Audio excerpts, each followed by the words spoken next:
देखी अब तुम जा रहल बानी तब लिही ई मंगलसूत्र रघु अपने हाथ से हमरा के पहना दी और अपन वादा निभाई।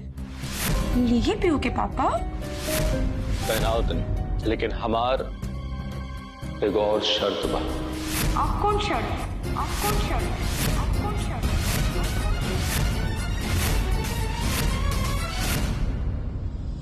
कन्या होश में बाड़ू कि का बकल बकल बात कर रहल बाड़ू हो?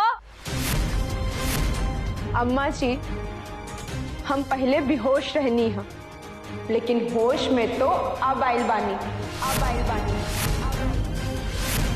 दीदी रवा के बुझा था कि रवा का कहा था नहीं? रवा जे परिवार के बहू है, जे परिवार रवा के इतना मान सम्मान दिला सा, आज रवा वही परिवार के मान सम्मान के मिट्टी में मिलाते हैं। और तो और रवा जन बड़का भैया के नाम के सिंदूर अपन मांग में लगाईला, आज सबकर सामने बड़का भैया के इज्जत के उछाले में रहोगा के तनको संकोच नहीं के हो। जौना आदमी के नाम के हम सिंदूर करी नानू वो अलग आदमी रहलन और जे हमरे सामने खड़ा बाड़न नू वो एगो अलग आदमी बाड़न। अरे जे हमरा हाथ थाम के घर में ले आइला उहे आज हमरा सबके सामने जलील भी कैलस। जलील भी कैलस। जलील भी कैलस। हमरा ऊपर तरह तरह के जुर्म कैला से जब मन न भरल तो हमार हाथ पकड़ के घर के बाहर भी करे लागल नू तो हम वो आदमी के ऊपर भरोसा करी? भरोसा करी? बेशरम हो गई बाड़ू का? बुझा तक का बात करता डू? सब लाश शर्म घोल के पी गई बाड़ू का? हाँ दीदी हम समझ सकत बानी कि रउआ के अपने भैया खातिर बहुत बुरा लाग रहा बा। यही बुरा अगर रउआ के ऊ घड़ी लागत जब राउर भैया हमरा के उल्टा सीधा कहत रहनी है, हमरे ऊपर इतना जुल्म करत रहनी है, तब हमरा के लागित कि रउआ सही बानी। और रउआ जैसे शेखर जीजा जी से दूर रह के रह रहल बानी तो राउर गुजारा हो रहल बानू, रउआ खुश बानी नू, तो ऐसे हमहू राउर भैया से दूर रह के बहुत खुश रहा। अगर हमारे बेटी के बारे में और ज्यादा कुछ बोलू ना तो तहारा मैं कहूँ ना तीजा ना छोड़ब। अभी हमारे बेटा के पीछे पड़ा रह लिया, अब एक बीच में हमारे बेटी के घर चेटे लगली। अम्मा जी हम दीदी का नहीं बीच में घसीटत, हम तो खाली ई कह रहल बानी कि जैसे रउआ सब आज हमरे ऊपर अपन रोब दिखा रहल बानी, अगर वही रोब पीहू के पापा के दिखाईती तो हमरा के लागे कि रउआ सब एक नजर से देख रहल बानी। अब तारा इहो लागता कि हम सब क्यों के दो नजर से देखता नहीं? आ तू कहे कि अरे माई बोल ले दे इनके, इनकर बात कइल और दिन भर धान सोहाइल एक की बात बा। बोल जितना बोले के बता रखे। हम बहुत खुश बनी आरती तिवारी, कम से कम गूंगी गुड़िया के कंठ तब फूटल। अब जवन तू बोल रहल पड़ू ना, तोहरा ई ताकत हमरा नफरत कैला से ही मिल रहल बा। तू जितने चिल्लेबू उतने मजबूत होइबू और हम उतने खुश होइब। हे भगवान, आज तक हम जवन केहू के सामने अपन मुंह न खोलनी, मायके के मिलल संस्कार से अपन जीवन गुजारत रहनी, केहू के कुछ विरोध न कैनी, और आज हम कहाँ बोल रहल बानी चिल्ला चिल्ला के सबके सामने। आज पीहू के पापा के खुशी के खातिर ये सब हमरा के करे के पड़ रहा बा। हमार कला सब झूठ बात पीहू के पापा के सांच लागे, यही खातिर हम ये सब कुछ कर रहल बानी और सुन रहल बानी।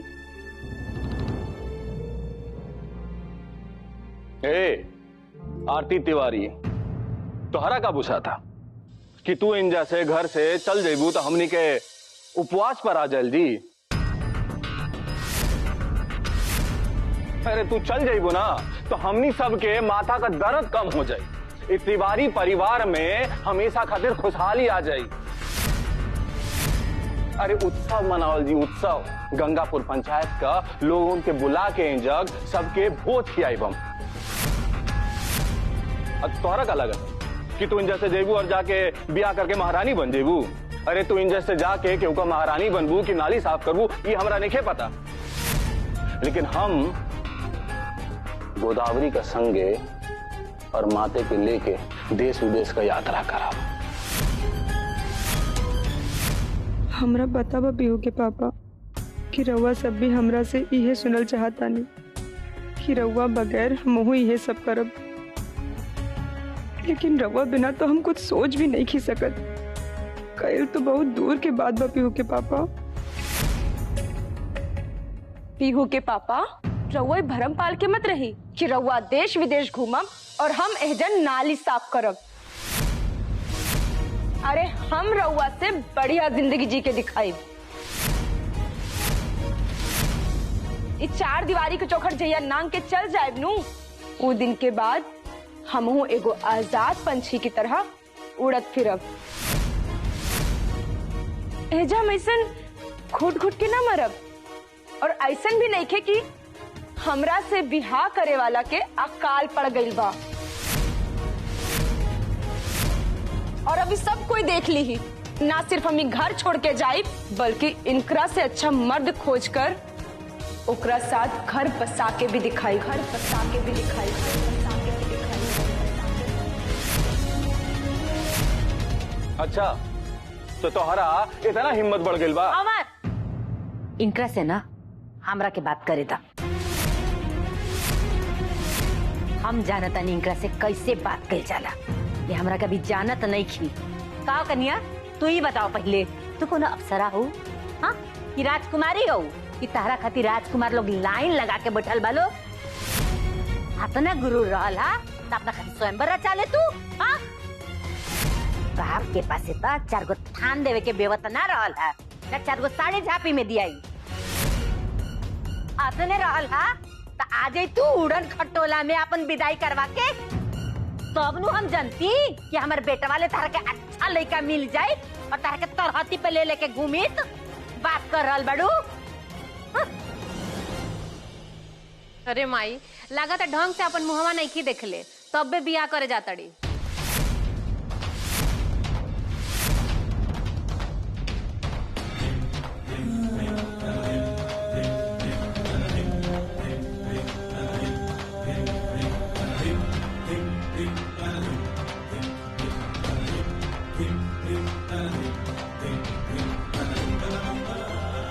तोहरा से जितना हम झूठ बोलनी वो ईश्वर के कृपा से सच मान ले लू। ना तो तू ई घर छोड़ के नाम ले तू और ना हमरा के छोड़े के। आज हम अपना खातिर तोहरा दिल में ई क्रोध ई नफरत देख के अंदर से बहुत खुश बनी आरती। अब हम तोहरा गैला के बाद सुकून से मर सकत नहीं, ऐसे तब तोहरा जाते ही तोहरा से वियोग में हमार प्राण छूट जाये। सब कोई के संगे संगे रउआ के भी ये लागत हुई ना पीहू के पापा कि अबे घर परिवार के लोगन से हम ऊब चुकल बानी, लेकिन ना हम रउआ से और ना ही घर परिवार के लोग से उबल बानी। लेकिन रउआ ये जान ली कि अगर मैं घर परिवार के लोगन से दूर जाए तो हम मर जाए। ना रउआ की ये खबर मिली कि हम दोसर बिहार करके अपन नया जिंदगी जी रहल बानी, और ना ये खबर मिली कि हम कतो मर खप गइल बानी। बस रउआ अपन बाकी की जिंदगी खुशी में बिताए कि हम केहू के संग बिहार करके चैन की जिंदगी जी रहल बानी।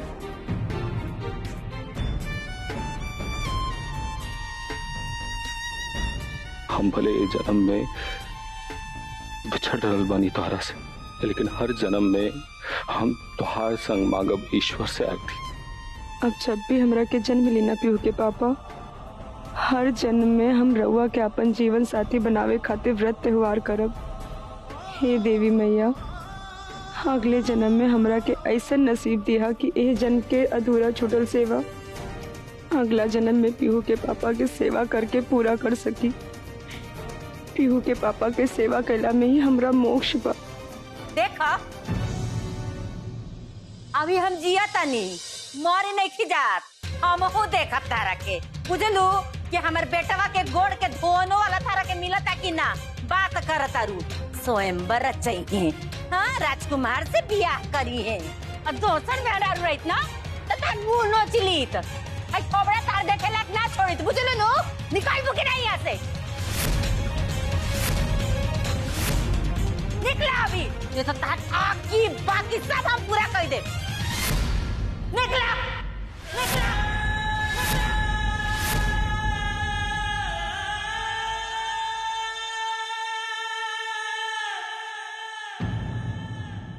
तक कन्या बड़ी शातिर निकल ली।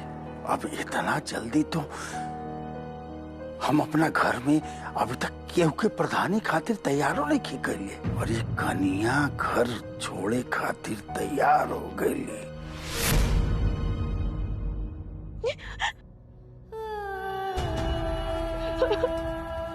और हम ऊ पति के संग बिल्कुल नहीं रह सकत जो अपना पत्नी के तन को इज्जत नहीं दे सकत।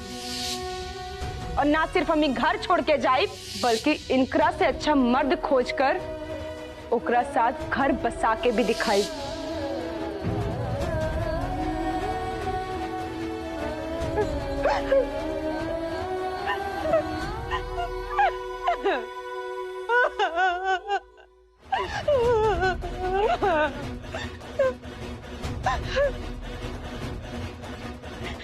देख रहे बानी बबुआ जी, आज राहुल भैया के खुशी के खातिर हमरा के कहा सह के पड़ रहा बा, कितना तकलीफ उठावे के पड़ रहा बा।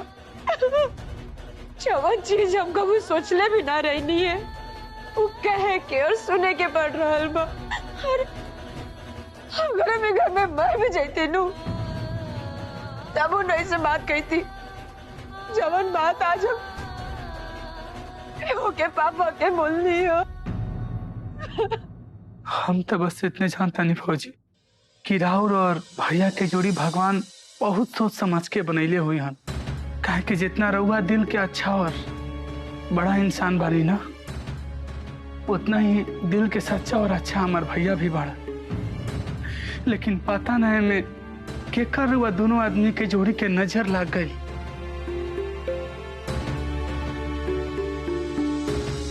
वीडियो साहब प्रणाम। प्रणाम प्रणाम। बोली का हाल चाल बा? अरे हम का खबर बताई वीडियो साहब, हमारा घर में तो एकदम गजब के तमाशा लगल बा। अब का भइल? अरे पता ना कन्या के माथा पर कौन भूत सवार हो गई, क्यों घर छोड़े के जा रहल बाड़ी। वीडियो साहब एक बात कही, हमरा प्रधानी के बड़ी चिंता लगल बा, कैसे यह पंचायत के प्रधानी चली आगे। देखिए हाकिम तिवारी जी, रहुआ अपना पतोहू आरती तिवारी के जाय से रोकी। अरे वीडियो साहब रहुआ ये कैसे सोच लेनी कि हम अपना पतोह के सामने घुटना टेक दे। हाकिम जी, हम घुटना टेके के बात नहीं की करत। हम ही कह रहल बानी कि अगर आरती तिवारी घरे से बहरे जइहे और जांच में कुछ गड़बड़ी आयल तो रहुआ के परिवार से प्रधानी के पद चल जाये, और सरकार कुछ न कुछ तो करबे करी नू। बात ई नहीं के वीडियो साहब कि सरकार कवन व्यवस्था करी, बात तो ई बा कि तिवारी परिवार में प्रधानी कैसे रही। वीडियो साहब हमरा के कोनो रास्ता बताई। देखिए हाकिम तिवारी जी, रहुआ के एगो बात कहतानी कि रहुआ के पतोहू आरती तिवारी के छवि खाली गंगापुर पंचायत में ना बल्कि पूरा प्रखंड स्तर पर बहुत ईमानदार प्रधानी के बा। लेकिन रहुआ के परिवार में उनका साथे कुछ ठीक ना हो रहा बा। एगो बात जान ली तिवारी जी, रहुआ के घर के मान सम्मान प्रतिष्ठा और शक्ति अब वहीं भी आरती तिवारी के हाथ ही में बा।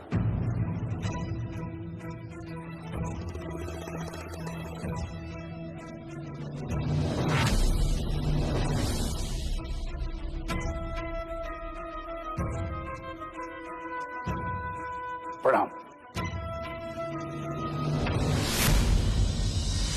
गोदावरी हम कबो सपनों में ना सोच ले रही कि हम घर भर के सामने आरती कैसे नीचा दिखाई, और सबका नजर में आरती कैसे गिरत देख के हमार कलेजा फाड़ रहा बा।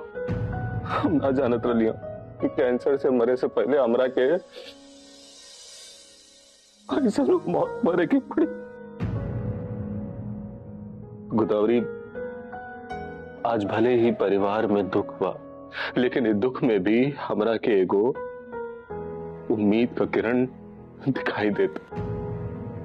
आरती अब जितना हमरा से नफरत करत नहीं ना, तब हमरा के पूरा विश्वास हो गई कि आरती अब हमरा बिना अपन जीवन जी सके तनी। अब उनका बाकी जीवन जीवे खातिर ना हमारी जरूरत ना पड़ी। अब आरती अंदर से भी मजबूत हो गई बनी। आरती अब खाली केहू से सवाल जवाब ही ना बल्कि अपन हक में फैसला भी कर सकत नहीं। अब वो घर से देखे ना तो ना हम बेचैन हुई वरना हमारे दिल में दर्द हुई, बल्कि अब हम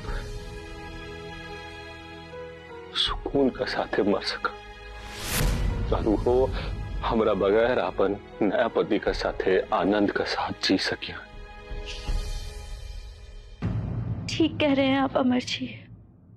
बहन के इस घर से जाने के बाद हम सुकून से मर सकेंगे और बहन भी अपने नए जीवन साथी के साथ चैन की जिंदगी गुजार पाएंगी। अमर जी, आपने जो त्याग किया है इस दुनिया में शायद ही कोई और पति कभी कर पाए।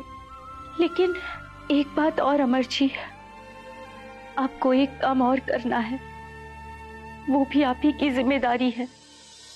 बहन इस गांव की प्रधान बनी तिवारी परिवार की वजह से।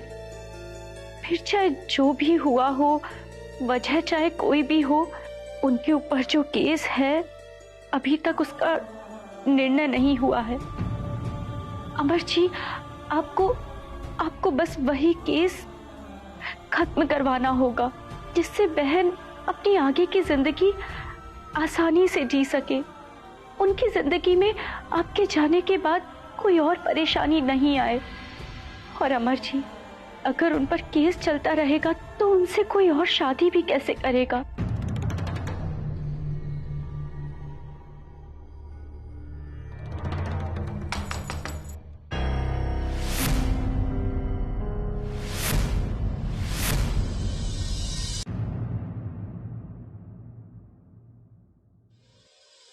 अचानक कैसे आ गई तो इंजा?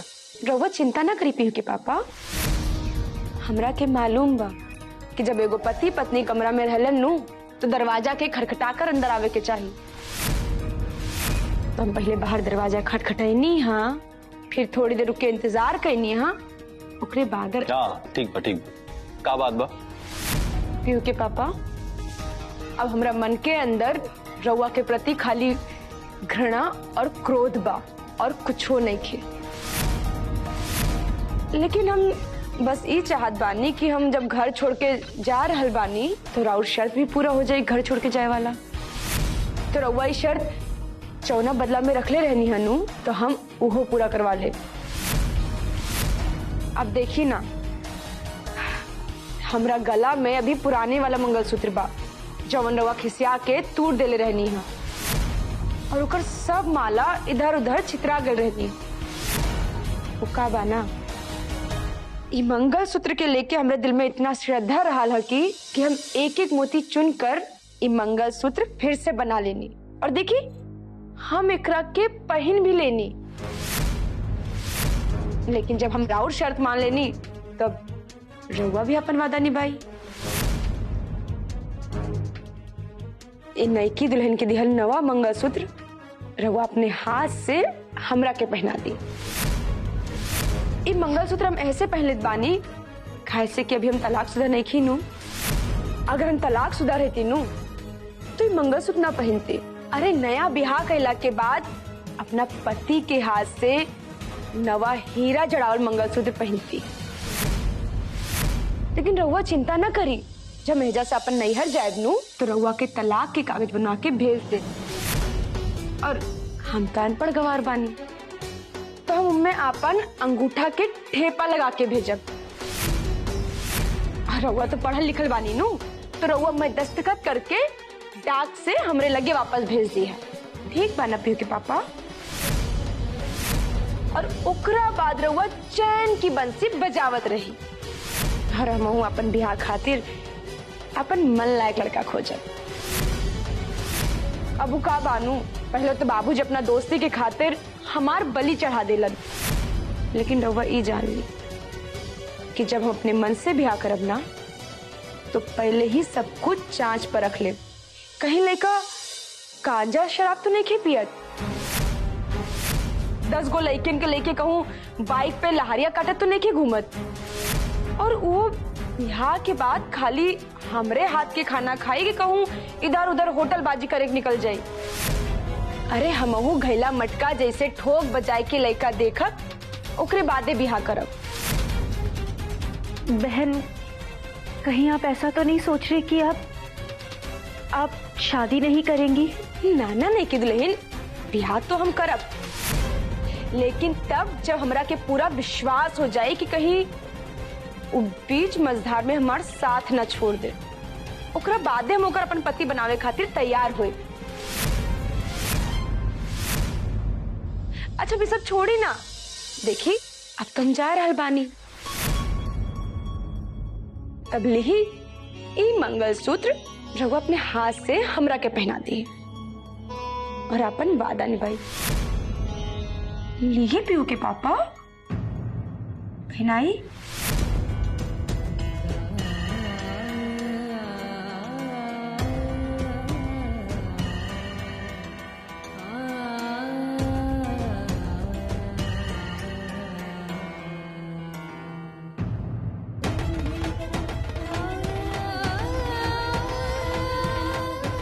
पीयू के पापा, रवा के हाथ से मंगलसूत्र पहने खातिर तो हम इतना गुस्सा कर ले बानी, लेकिन ये मंगलसूत्र ही हमरा खातिर राउर प्यार के आखिर निशानी रही।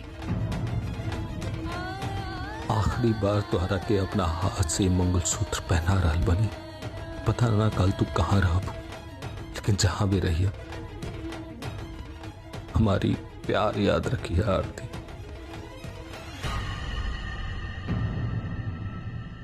का भाई पीयू के पापा, पहनाई ना हमरा के मंगलसूत्र, का सोचे लगनी रहूंगा। पहनाओ तो नहीं, लेकिन हमार एगो और शर्त बा, एगो और शर्त बा, एगो और शर्त बा।